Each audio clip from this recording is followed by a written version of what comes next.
बिस्मिल्लाहिर्रहमानिर्रहीम। अस्सलाम वालेकुम। बुशरा देसी पकवान में खुश आमदीद। आज मैं आप लोगों के साथ बीफ बिरयानी शेयर कर रही हूँ, जिसके लिए मैंने कुकर में बीफ ऐड किया है, प्याज, टमाटर, अदरक का पेस्ट और कटा हुआ लहसुन और हरी मिर्चें, लाल मिर्चें, हल्दी, नमक हस्बे ज़रूरत।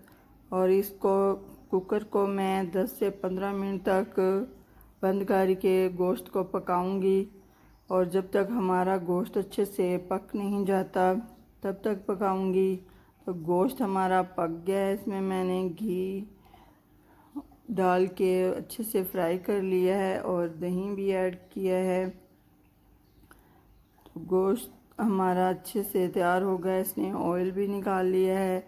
अब मैं इसमें फुल 1 पैक बिरयानी मसाले का ऐड करूँगी और बिरयानी मसाला का पैक ऐड करके थोड़ा सा इसको पकाऊंगी। बिरयानी मसाला जब तक सही से पक नहीं जाता। तो दूसरी तरफ मैंने पानी लिया है चावल बॉईल करने के लिए, उसमें मैंने हरी मिर्चें, गरम मसाला और नमक ऐड किया है। तो चावल हमारे बॉईल हो गए हैं, अब मैं इनकी तह लगा लूँगी।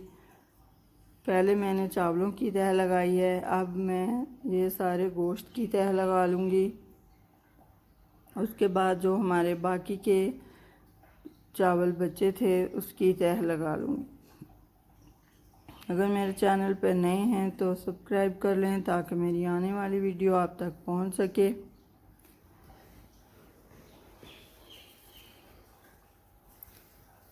उसके बाद मैं ज़र्दा रंग एक कटोरी में डाल के थोड़ा सा पानी डाल के मैंने मिक्स कर लिया है। अब इसके ऊपर चम्मच की मदद से आस्ता आस्ता ऐड कर दूंगी।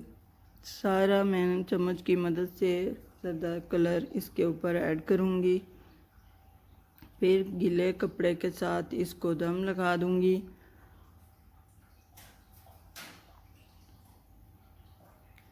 तो हमारे बिरयानी बिल्कुल तैयार है। बहुत अच्छी मज़ेदार खुशबू आ रही है, यकीन मानिए। अगर मेरी रेसिपी आप लोगों को पसंद आए तो दोस्तों में ज़रूर शेयर करिएगा ताकि मेरी आने वाली वीडियो आप उन तक पहुंच सके।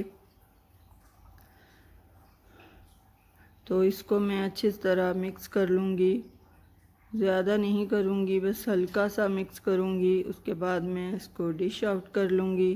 ये देखिए हमारे अलग-अलग से राइस बिल्कुल बने हैं और बिरयानी हमारी बहुत मज़े की बनी है।